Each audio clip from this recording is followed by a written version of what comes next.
जयपुर के एक पुराने हॉस्टल में एक कमरा ऐसा है जिसे पिछले 7 सालों से बंद रखा गया है, क्योंकि जो भी उस कमरे में रात बिताता है वो अगली सुबह जिंदा नहीं मिलता। लेकिन 2023 में किसी ने एक ऐसी गलती कर दी थी।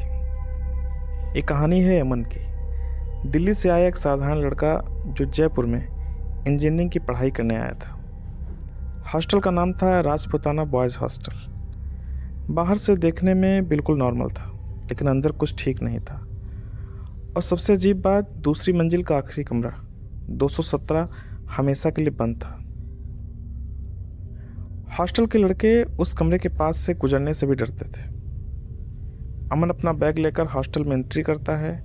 वार्डन उसे चाबी देते हुए बोलता है, कमरा 203 तुम्हारा है, और एक बात याद रखना, दूसरी मंजिल के आखिरी कमरे के पास मत जाना। अमन हंसते हुए, सर हॉरर मूवी चल रही है क्या? वार्डन ने गंभीर आवाज़ में कहा, ये मजाक नहीं है। उसी रात अमन ने वो आवाज़ सुनी जो किसी ने पहले कभी नहीं सुनी थी।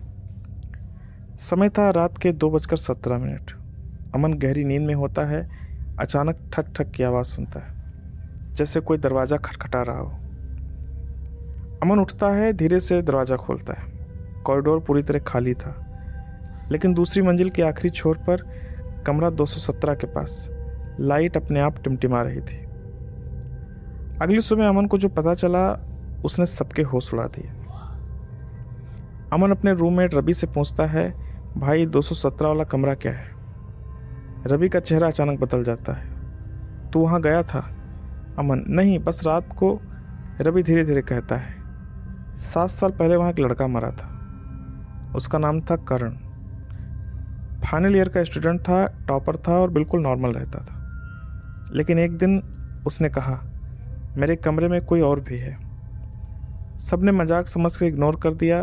3 दिन बाद उसकी लाश मिली, उसी कमरे 217 के अंदर से। दरवाज़ा अंदर से बंद था, और सबसे डरावनी बात, उसकी लाश के पास कुछ लिखा हुआ था। दीवार पर खून से लिखा था, वो अभी भी यहीं है। अमन हंसते हुए बोला, ये सब फेक स्टोरी लग रही है।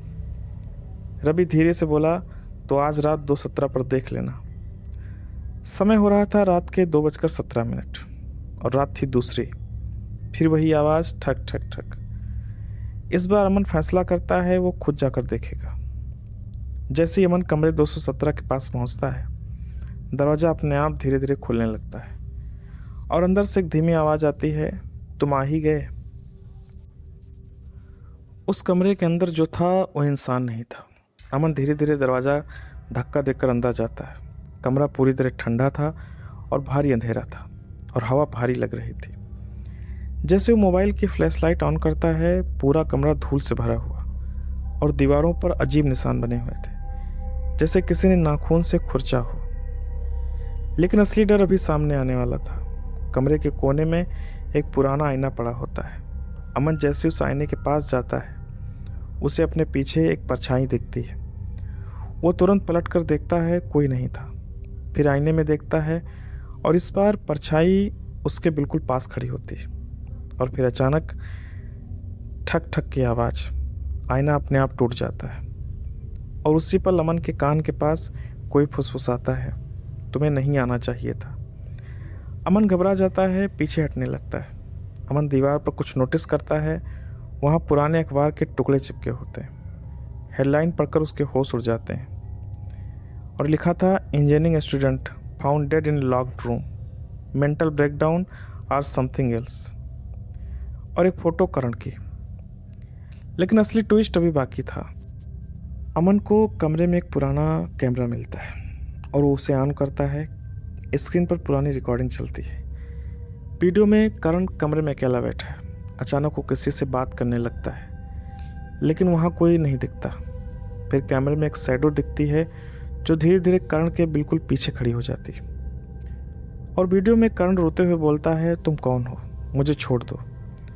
और फिर स्क्रीन अचानक ब्लैक हो जाती है, और उसी समय अमन के पीछे वही परछाई खड़ी होती है।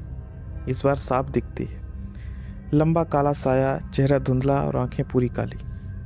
वो धीरे धीरे अमन की तरफ बढ़ती है और बोलती है, अब तुम भी यहीं रहोगे। अब डर के मारे अमन भागता है दरवाजे की तरफ, लेकिन दरवाज़ा अपने आप बंद हो जाता है। अमन पूरी ताकत से दरवाज़ा खोलने की कोशिश करता है और तभी उसके पीछे से कोई उसे पकड़ लेता है। उसके कान में आवाज़ आती है, करण अकेला नहीं था। जब अमन को कोई पीछे से पकड़ लेता है तो उसका शरीर पूरी तरह फ्रीज हो जाता है। वो हिल भी नहीं पाता। उसके कान के पास वही आवाज़, अब तुम समझोगे जो उसने किया था। अचानक अमन के सामने सब कुछ बदलने लगता है। कमरा 217 अब वैसा नहीं दिखता, बल्कि जैसा 7 साल पहले था। साफ सुथरा, लाइट्स ऑन, और सामने करण जिंदा खड़ा होता है। लेकिन करण वैसा नहीं था जैसा सब सोचते थे। अमन देखता है करण अकेला नहीं है, उसके सामने एक और लड़का खड़ा है, डरा हुआ और कांपता हुआ। वो बार बार कह रहा है, भाई मुझे जाने दो, लेकिन करण हंस रहा होता है। अमन की आंखें फटी रह जाती हैं। करण धीरे धीरे उस लड़के के पास जाता है और उसे धक्का दे देता है। वो लड़का ज़मीन पर गिर जाता है, सिर टकराता है और वो वहीं मर जाता है। तो क्या करण किलर था? अमन शौक में खड़ा हो जाता है। तभी वही काला साया फिर से दिखता है और इस बार उसकी आवाज़ बदल जाती है, मैं वो हूँ जिसे उसने मारा। अब साफ हो जाता है वो साया उसी लड़के की आत्मा है जो करण ने मारा था और पिछले 7 साल से इस कमरे में फंसा हुआ है। लेकिन कहानी यहीं खत्म नहीं होती। साया बताता है, मैंने बदला लिया। फ्लैशबैक दिखाता है। करण कमरे में अकेला होता है। अचानक वही साया उसके सामने आता है। करण डर जाता है, रोने लगता है, मुझे छोड़ दो, गलती हो गई। लेकिन साया उसे नहीं छोड़ता। कमरे की लाइट्स ब्लिंक करने लगती हैं। करण चिल्लाता है और फिर अचानक सब शांत हो जाता है। साया अमन की तरफ देखता है, धीरे धीरे उसके पास आता है, अब तुम मेरी जगह ले लोगे।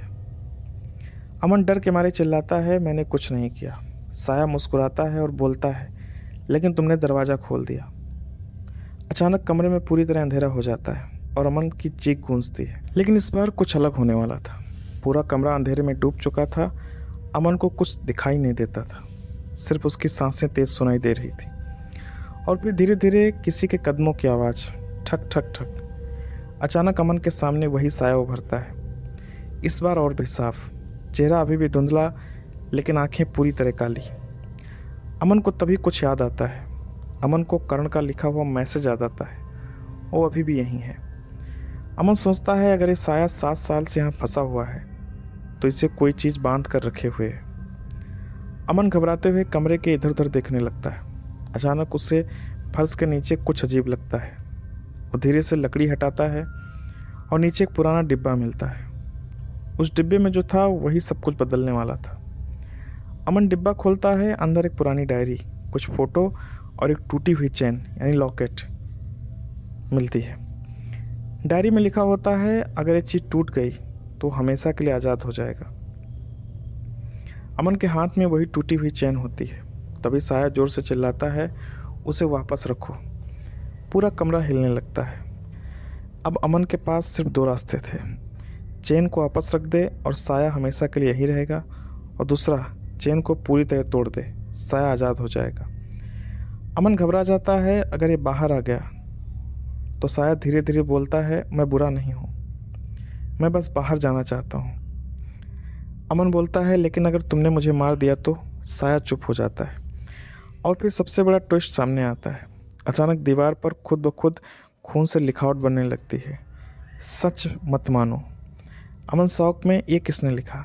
तभी एक और आवाज़ आती है, इस बार करण की। करण की आवाज़ गूंजती है, वो झूठ बोल रहा है, असली खतरा वही है। अमन पूरी तरह कंफ्यूज हो जाता है। एक तरफ साया, दूसरी तरफ करण की आवाज़ और उसके हाथ में वो चैन। लेकिन असली झूठ कौन बोल रहा था? अमन जो फैसला लेने वाला था वही उसकी ज़िंदगी बदलने वाला था। अमन के हाथ कांप रहे हैं और उसके हाथ में वो टूटी हुई चैन है। साया धीरे धीरे बोलता है, मुझे आज़ाद कर दो। और दूसरी तरफ करण की आवाज़, मत करना वरना सब खत्म हो जाएगा। अमन तेज़ी से सोचता है, अगर साया 7 साल से फंसा है तो किसी ने उसे रोका होगा और वो कोई करण ही हो सकता है। तभी अमन को एक छोटा सा डिटेल याद आता है। अमन डायरी के आखिरी पेज को देखता है, वहाँ लिखा होता है, सच्चाई हमेशा उल्टी दिखेगी। अमन समझ जाता है जो इनोसेंट दिख रहा है वही खतरा है। अमन जोर से चिल्लाता है, तू ही झूठ बोल रहा है करण।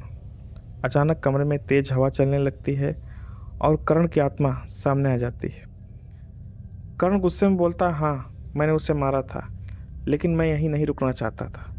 मैं और लोगों को भी अपने साथ लाना चाहता था। तो क्या साया सच में इनोसेंट था? साया धीरे से कहता है, मैं बस फंसा हुआ था। मैंने बदला लिया, लेकिन अब मैं जाना चाहता हूँ। अमन फैसला करता है वो चैन को पूरी तरह तोड़ देगा। जैसे वो चैन तोड़ता है पूरा कमरा हिलने लगता है। कर्ण जोर से चिल्लाता है, नहीं। एक तेज रोशनी फैलती है, साया धीरे धीरे गायब होने लगता है और कर्ण की आत्मा जलने लगती है। लेकिन कहानी यहीं खत्म नहीं होती। अचानक सब कुछ शांत हो जाता है। कमरा फिर से खाली, अमन जमीन पर गिरा हुआ और धीरे धीरे उठता है और बाहर भागता है। अगली सुबह पूरा हॉस्टल इकट्ठा होता है। रूम 217 का दरवाज़ा खुला होता है। अंदर अमन की लाश पड़ी होती है और दीवार पर खून से लिखा होता है, अब मैं आज़ाद हूँ। कैमरा धीरे धीरे पीछे जाता है और कॉरिडोर में अमन की परछाई खड़ी होती है। इस बार उसकी आंखें पूरी तरह काली होती। अगर हमारी कहानी आपको अच्छी लगी तो इसको लाइक करें, चैनल को सब्सक्राइब करें और अपने दोस्तों में शेयर करें।